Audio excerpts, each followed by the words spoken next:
notre planète se réchauffe, causant la disparition des icebergs. Pourtant, récemment, un phénomène inattendu a surgi, une tempête de neige inhabituelle a frappé la Mecque, le cœur de l'islam. Des voix s'élèvent pour dire que les grandes agglomérations sont souvent le terrain de croyances erronées, comme le prophétisait Jésus. L'Apocalypse évoque la calomnie envers Dieu, représentée par l'image d'une courtisane. Je suis tombé sur une vidéo captivante qui examine un événement surprenant dans la cité sacrée de l'islam. Pour la toute première fois, de la neige a recouvert la Kaaba à la Mecque, éveillant l'émerveillement de nombreux fidèles. Certains y voient un signe divin, écho de la Bible où la neige symbolise la purification des fautes. Dans le psaume 51, 7, il est dit « Lave-moi, et je serai plus blanc que la neige ». Isaïe 1h18 renforce cette notion « Si vos fautes sont rouges comme l'écarlate, elles deviendront blanches comme la neige ». Dieu avait mis en garde les Israélites contre les faux prophètes dans le Deutéronome 18h20 « Celui qui parlera en mon nom sans y être autorisé, ou au nom d'autres dieux, sera mis à mort ». Pierre avait aussi alerté sur les risques posés par de faux maîtres et leurs enseignements fallacieux, annonçant leur prolifération et la diffusion de mensonges parmi les gens. Il y a eu parmi le peuple de faux prophètes, et parmi vous aussi, il y aura de faux maîtres qui introduiront sournoisement des hérésies destructrices, reniant le Seigneur qui les a sauvés, s'attirant une destruction soudaine, c'est ce qu'affirme la seconde épître de Pierre au chapitre 2, verset 1. L'intérieur de la Kaaba abrite une pierre fascinante, la pierre noire, au centre de ce sanctuaire. Cet objet attire particulièrement l'attention car, selon certains, il aurait été envoyé par Dieu. Le Créateur s'est manifesté à nous, les êtres humains, mais des croyances émergent autour de l'idée que le malin tente de copier le Messie, notamment en établissant sa propre pierre fondamentale. Toutefois, Jésus, qui possède une connaissance infinie, y compris la vérité cachée au cœur de la Kaaba, a dévoilé dans ses visions que le divin du livre sacré musulman, Allah, est associé à la célèbre pierre noire de ce lieu saint. Ces révélations sont consignées dans le dernier livre de la Bible, où il expose l'identité du faux messager, reconnu comme Mahomet. D'après le récit de l'Apocalypse, ce dernier crée l'illusion d'un monstre qui égare les peuples, les amenant non seulement à être trompés mais aussi à vénérer cette fausse image en l'honneur de la créature. Cette représentation est chargée d'un symbolisme fort, évoquant des plaies mortelles qui renvoient à l'épée fulgurante sortant de la bouche du Christ. Cette épée représente la sentence et la souveraineté céleste, jouant un rôle déterminant dans la suite des prophéties. En explorant davantage les Écritures sacrées, on découvre que le Christ nous éclaire sur des énigmes profondes dans l'Apocalypse, notamment sur la bête qui a existé, a disparu et qui doit revenir avant d'être anéantie. Ce cycle de présence et d'absence fascine surtout ceux qui ne figurent pas dans le registre de vie. Selon les textes, la créature fut expulsée du paradis et est désormais attachée à la pierre noire. Beaucoup ignorent la véritable essence de la Kaaba, pensant qu'elle détient un pouvoir divin, d'où leur dévotion persistante. Jésus nous conseille de nous éloigner des foules, un petit rappel pour les fidèles, éviter de suivre l'exemple de l'Arabie Saoudite. Bien que ce royaume accueille des chrétiens comme travailleurs étrangers, il restreint fortement la pratique publique du christianisme, forçant beaucoup à célébrer leur foi en secret. Cette limitation est une source de désarroi pour ceux désirant exprimer leurs croyances librement. Ainsi, il serait préférable de trouver un lieu où l'on peut pratiquer sa foi ouvertement, entouré de ceux qui partagent les mêmes valeurs. En ce qui concerne la Kaaba, les musulmans estiment qu'elle fut construite par Abraham, appelé Ibrahim en islam, et son fils Ismaël. Originairement situé à la Mecque, Mahomet s'est réfugié à Yathrib, désormais Médine, avant de revenir victorieusement et de faire de la Kaaba le centre spirituel de l'islam et de son pèlerinage. La Kaaba contient la pierre noire et abritait auparavant plusieurs idoles païennes. Selon la tradition, Mahomet, lors de son retour triomphant, a purifié la Kaaba, réinstaurant le culte monothéiste lié à Abraham. L'islam honore la Kaaba comme sanctifiée par Ismaël, premier fils d'Abraham, instituant ainsi le pèlerinage annuel et le rituel du sacrifice. Dans le christianisme, Abraham est vénéré comme un modèle de foi et d'obéissance envers Dieu, tandis que pour les musulmans, il est respecté comme un prophète et l'ancêtre de Mahomet par Ismaël, privilégiant ce dernier comme le fils béni. Dans le panorama spirituel, la stature d'Abraham demeure imposante, mais cela n'efface en rien le prestige d'Isaac, l'autre descendant. Isaac est le fruit d'une promesse céleste, contrairement à Ismaël, qui n'a pas été l'élu de Dieu selon les traditions judéo-chrétiennes.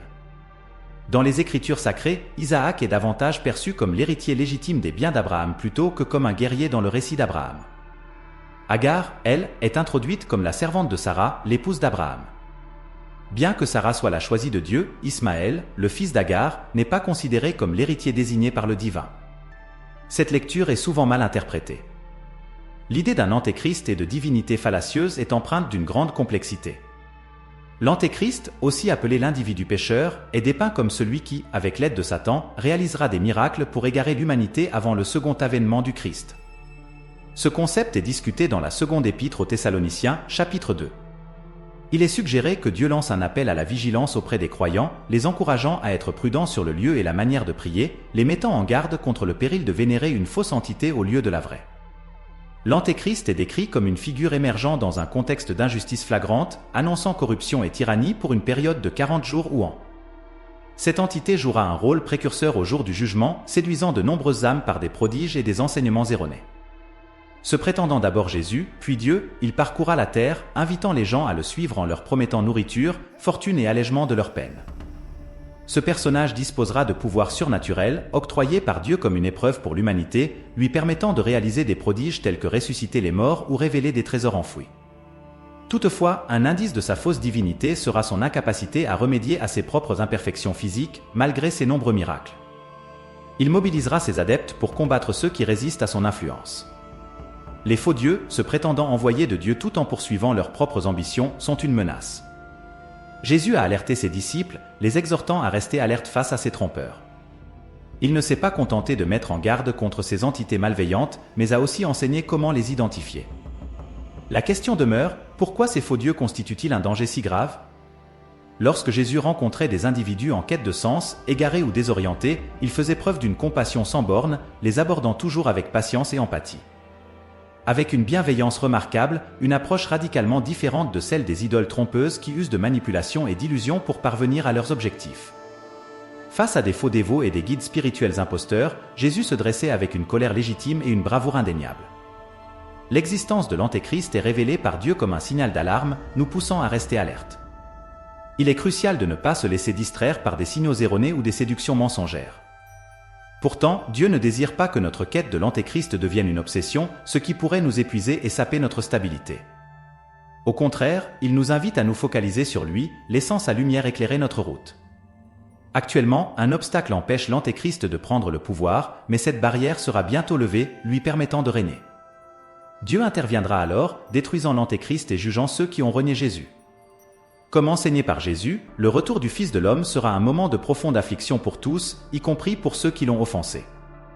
Les malfaisants seront identifiés et condamnés, illustrant le destin de ceux qui ont méprisé le sacrifice salvateur du Christ. Ainsi, maintenez fermement votre foi dans le plan divin. Dieu tracera la voie avant son retour. Notre mission est de demeurer attentifs aux signes divins et de prier avec ferveur, préparant nos cœurs à l'accueillir. La présence de faux dieux au sein du peuple d'Israël représentait un défi incessant. Guidé par la voix de Dieu à travers les lois, protégé par les prêtres et corrigé par les prophètes, Israël était continuellement instruit. Parfois, Dieu s'adressait directement aux individus via ses messagers, comme lorsque Nathan confronta David à son péché avec Bethsabée. Les prophètes pouvaient aussi transmettre des avertissements ou des directives à toute la nation. Néanmoins, des imposteurs divins surgissaient, détournant ces mécanismes en offrant leur service spirituel à la royauté, prétendant parler au nom de Dieu tout en poursuivant leurs intérêts personnels, égarant souvent le peuple loin de la vérité divine. Ce cycle de tromperie était récurrent, les fidèles étant disposés à payer pour entendre ce qu'ils souhaitaient, tandis que ces escrocs divins proféraient des mensonges en échange de richesses. Des dirigeants sans scrupules s'alliaient fréquemment à ces imposteurs pour manipuler le peuple. L'Ancien Testament regorge d'avertissements contre ces dangers et ces séducteurs, condamnant fermement leurs actes. Parmi les méfaits de ces faux guides, on retrouve la manipulation mentale, où ils présentaient des fallacies comme des vérités, séduisant ceux désireux de se sentir proches de Dieu sans affronter de réels défis, comme démontré dans Ézéchiel 13. Leur seconde transgression était la création d'illusions, trompant Israël, que ce soit volontairement ou par erreur de conviction. Ils croyaient fermement que leurs pensées étaient d'origine divine. Ensuite, il faut savoir que les supercheries n'étaient point tolérées par Dieu, spécialement parmi les voyants. Ceux qui prétendaient à tort que leur dire venait de Dieu faisaient fausse route. Puis, concernant la menace, les prophètes imposteurs se trouvaient souvent en confrontation avec les véritables envoyés du divin. Leur renommée, nourrie par des promesses séduisantes, mettait en danger la crédibilité des vrais prophètes. Le peuple avait une préférence pour les prédictions rassurantes de ces charlatans. Les idoles ne résident pas uniquement à l'extérieur, elles prennent aussi place dans nos croyances erronées. L'image d'un Dieu colérique et vengeur est loin de la réalité. Il est important de reconnaître sa sainteté et son jugement impartial envers les faiblesses humaines, sans pour autant oublier son immense désir de miséricorde. Les enseignements bibliques et les paroles de Jésus mettent en avant que, bien que le rejet de Dieu entraîne des conséquences, l'essence divine est orientée vers la compassion. Dieu n'aspire pas à la disparition de quiconque. Son rapport avec la création est empreint d'amour et de bienveillance, non de rancéure. Quand on pense, parle ou prie à Dieu, il est crucial de saisir l'essence de sa nature. Cela concerne également le thème de la paix mondiale et du retour de Jésus, des sujets prédominants dans les discussions sur la fin des temps. Lorsque les disciples ont questionné Jésus à propos de la fin des temps, il a révélé que seul le Père Céleste connaissait la date précise, comme il est mentionné dans Matthieu 24h36.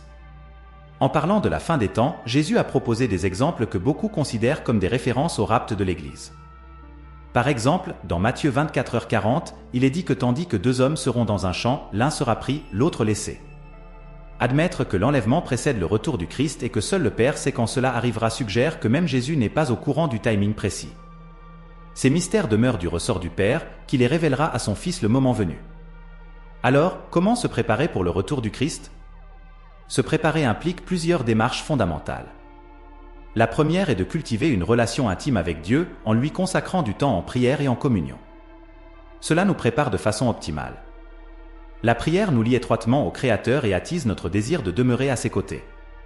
Ainsi, nous ne serons pas pris au dépourvu lors de son retour. Lire les Écritures est également vital. Chaque interaction avec la parole de Dieu nous en rapproche grâce à la force inhérente des textes sacrés. En parcourant la Bible, nous découvrons des conseils sur comment mener une vie vertueuse en vue de la seconde venue du Christ. Vivre de manière sanctifiée est crucial, cela plaît à Dieu et est indispensable pour l'accueillir. Ce devrait être une pratique quotidienne pour ceux qui aspirent à vivre éternellement avec le Christ. En outre, rester concentré sur le Seigneur est primordial pour être pleinement attentif à son arrivée. Nous devons constamment diriger notre attention vers lui. Le diable, notre ennemi, tentera de nous distraire et de nous égarer. Si nous le laissons faire, nous risquons de manquer le retour du Christ. Il est donc impératif d'aimer et de pardonner aux autres, conformément aux enseignements bibliques. L'amour efface de nombreux péchés, et si nous ne pardonnons pas aux autres, le Père Céleste ne nous pardonnera pas non plus. Ne pas pratiquer l'amour et le pardon met en danger notre relation avec Dieu et notre place dans son royaume éternel. Si nous sommes conflictuels et unis, notre préparation à la venue du Seigneur en sera affectée. Merci de votre attention. Continuez de nous suivre pour plus d'enseignements.